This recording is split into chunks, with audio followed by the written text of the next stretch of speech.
We're talking 1984. I have a fun fact. John had his year, greatest year ever. And I think Martina that same year was like 78-2. Good year for top players in 1984. But since then, everyone hated Why did you have to bring that up? You have that should have been a record than it's men and women. Another one lost. You've never not been part of tennis since then. I mean, you've been this. You've been the preeminent broadcaster as soon as you were done playing. When you're watching tennis now, what are you and are you not recognizing? To what extent are you watching the same sport? To what extent are you watching? Well, the similarity is the mentality. That will, that drive, that willingness to dig deeper and to, if necessary, slightly adjust what you're thinking or what you're doing. And that's what I love watching the great guys play, because you can see them thinking. And the court, I mean, obviously, I don't know why little guys, I'm 5'11" and 3/4. Does that round off to 6? Yeah. But you see guys, we play. Here's one record I won't ever lose. I'm the last guy ever to win a major with a wood racket. Oh, wow. No one can take that away from me. That's pretty cool. I do not think that will happen again. That would be a hell of a curveball. It would be a hell of a curveball. But now you see guys, there's guys 6'6", a lot of guys actually 6'4". You look at what's happened, and they have the technology where the rackets are, there's 40% more power than there used to be. There's strings that have these, ability for the spin that was unheard of when we played. The way they hit the ball, like they taught us a completely different way. So therefore, when I go on Tennis Channel, I try to not do that too often or tell people at ESPN. No, I do it all the time. No, I'm watching because I love to watch it. And occasionally they show some of the old matches. Look like we're in slow motion. I'm like, this is sad. But that's probably the biggest change in terms of the obvious is the quickness of the game, in terms of the speed of the game. But that doesn't change the fact you need that first explosive step. So it's become more athletic, which is the next question you're going to ask me is where the next American is. How come Andy Roddick was the last guy to win a major in the men's side? You may have that record for a while. Well, I hope not. We're getting closer. But the thing is that what happened in the 70s and 80s is there was an explosion of tennis, which I think was incredible. And I was lucky enough to be part of it. But we were on like the front and back pages quite a bit. And we were in this, John, because Sports Illustrated was the magazine it was your dream to be on the cover. And we frequently were on the cover. And that was, we believe it or not, in the early 1980s, this sounds laughable, we had the same ratings as the NBA. If you had told me in the early 80s that golf, of all things, would have double the ratings of tennis, I would have laughed at you. The next thing you're going to tell me is pickleball is going to have better ratings. I go on Tennis Channel, some damn pickleball match on. I'm like, oh my God, we're hitting the apocalypse. Here, I got a question for you, just because that's obviously not written down. I know my response is yes. Would you rather get kicked in the nuts than watch a full pickleball match? It's a tight one. I could watch some of it. I don't know. As long as it wasn't kicking like the nuts hurts. Yeah, I say yes as long as it's not like full Vinatieri or Grammatica or maybe something singles. Like that. But Padels is a slight improvement. Yeah. But the tennis is the king of all racket sports, and it's been that way since 100 years ago, and it's going to be that way in 100 years.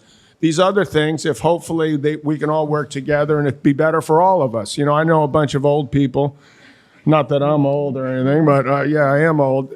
You go, wow, that court's a lot smaller, pickleball. So I think that I'm going to pick that game up. You know who the happiest people in the world are? The surgeons. Exactly. Yep. The doctors. Right. They're making a fortune.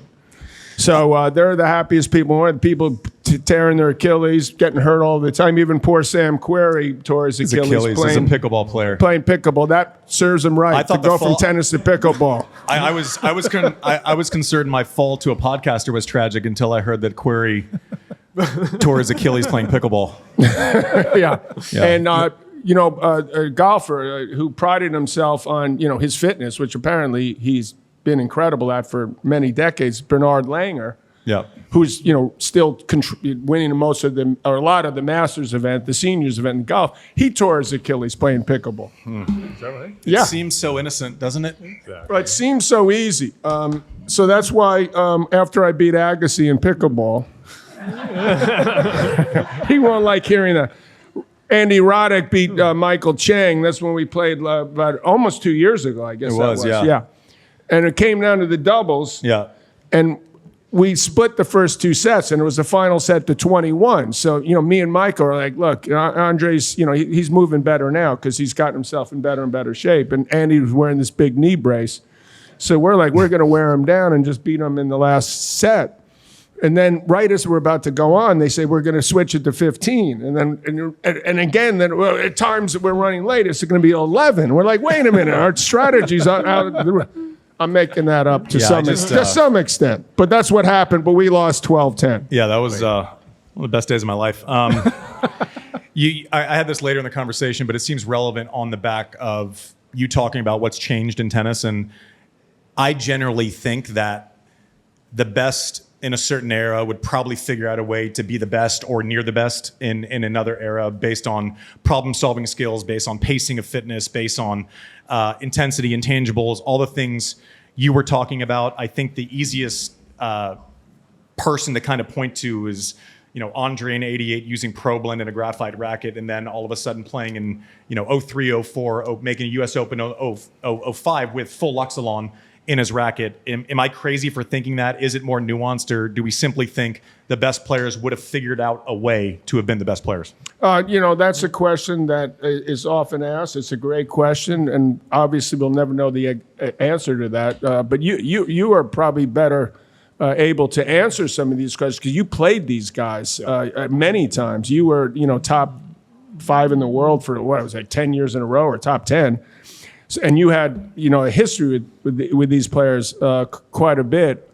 I idolize, you mentioned a few minutes ago, Rod Laver. To me, he was, I try to play like him, do everything like him. He's 5'8", 5'9". In today's game, that's not going to be as easy to deal with. At the other side of the coin, I have a lot of respect for a guy, I don't know how many people know, like David Ferrer. Or David Nalbandian. I'm going to give you 2 examples of guys 5'9". These guys were great players. Yeah. Andy beat Nalbandian in the semis and was, I believe, down match point in the semis. When he won the Open. The year that Andy won the Open. So this guy was a great player. He had unbelievable feel. But, he's 5'9". It caught up to him, I think, a lot quicker. So the answer is they would, but you're not going to tell me that David Ferrer's in the same league as Rod Laver. No. But David Ferrer got to 3 in the world.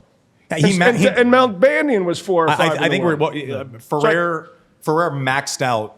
Like, I think he hit 10 out of 10 of what he could have done. But, you can't teach 6'6", right? You can't teach, speed on the forehand, the nuance of Roger, the ball speed of a Rafa, the 6'4" nature of Novak, and being able to control the middle like Andre, but also, being able to cover a foot more on each side. That's exactly it. The new 5'11" is 6'2". The new 6'2", 6'5". And so you got guys. Andre was 5'11" and a slightly. He hates to admit it, but he was smaller than me. And Bjorn was slightly smaller than me.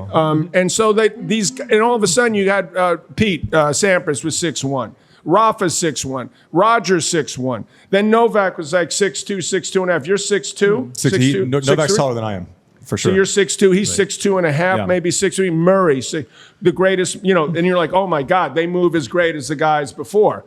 Now you even got Medvedev, these type of guys that's standing 50 feet behind the baseline, willing to run 25% more than his opponent, and standing as far back as you can possibly stand. They're 6'6". Zverev, these guys. Do they have that explosive speed of Carlos Alcaraz? No, because no one does.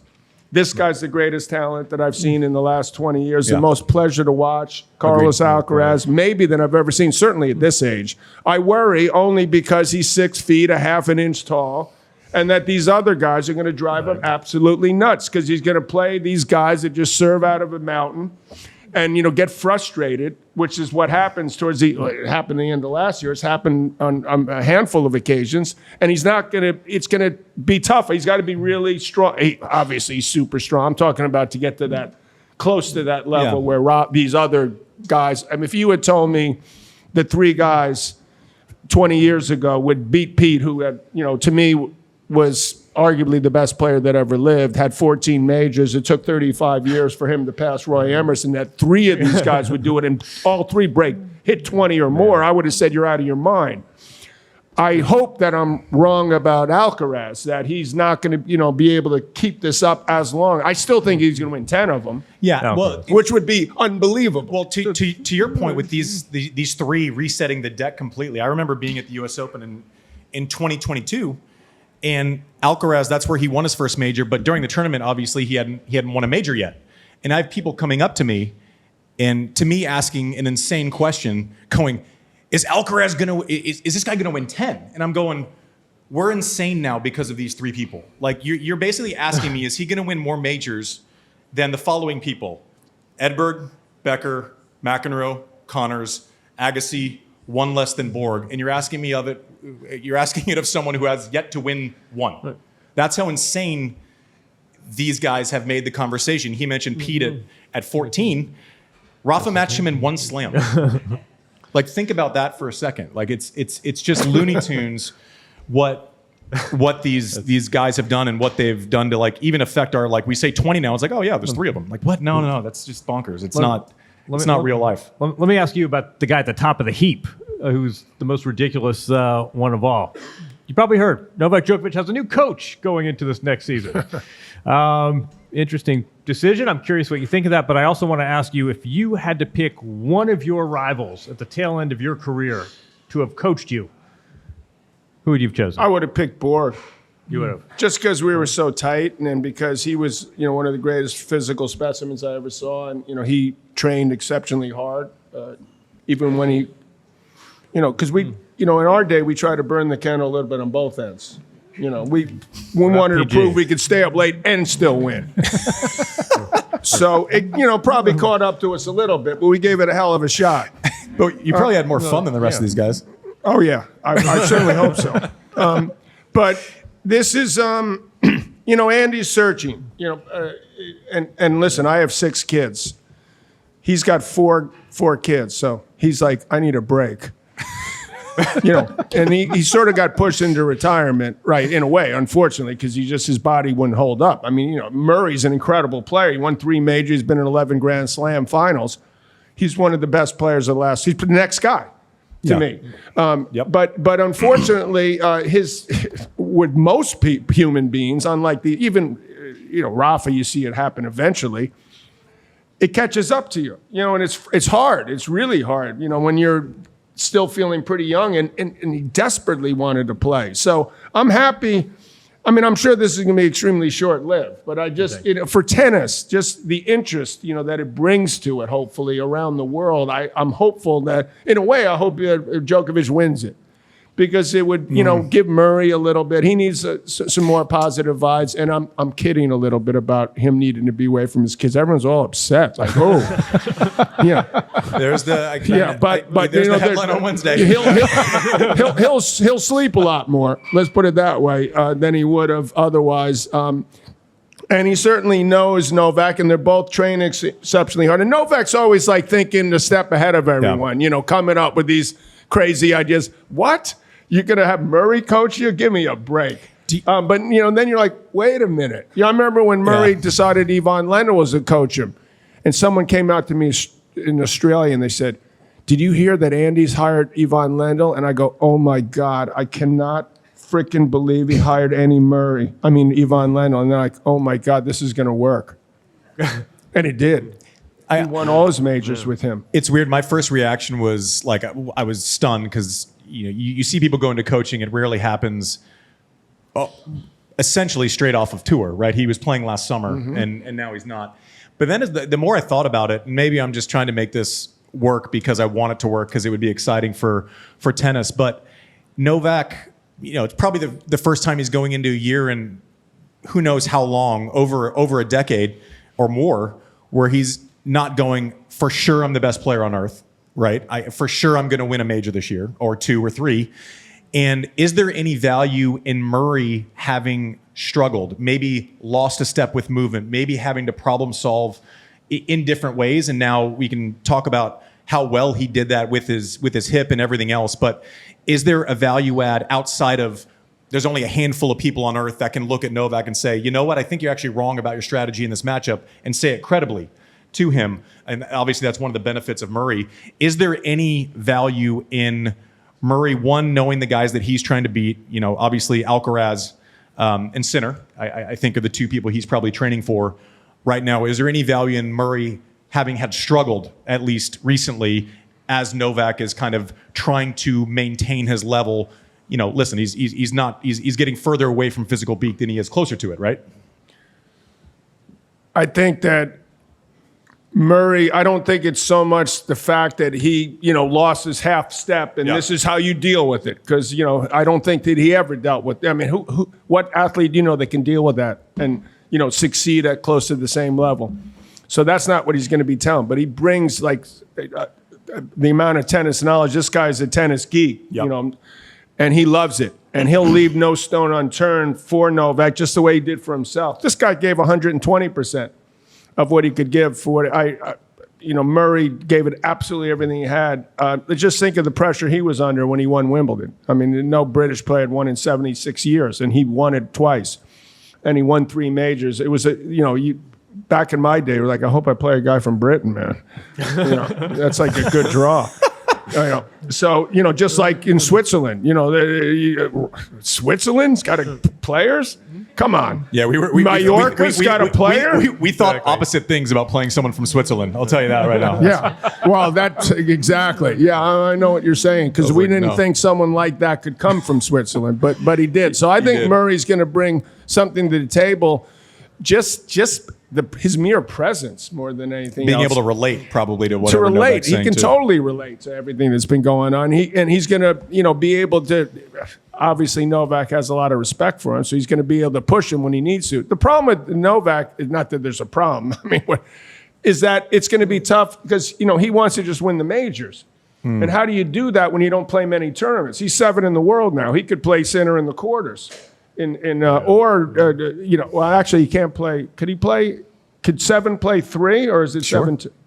Is it 5, 6, 7, or 8? They just pick it. I thought it was like 1, 2, 7, 8. Yeah, it's not weighted. So he could play Alcaraz in the quarters and Sinner in the semis. Right. Yeah, the way it is, because he's 7 and Alcaraz is 3 in the world right now. So that complicates things. How he's got 2 kids. He's got he's, as you said, towards the end, you would assume. So it's going to be difficult for him to navigate that, as we saw last year.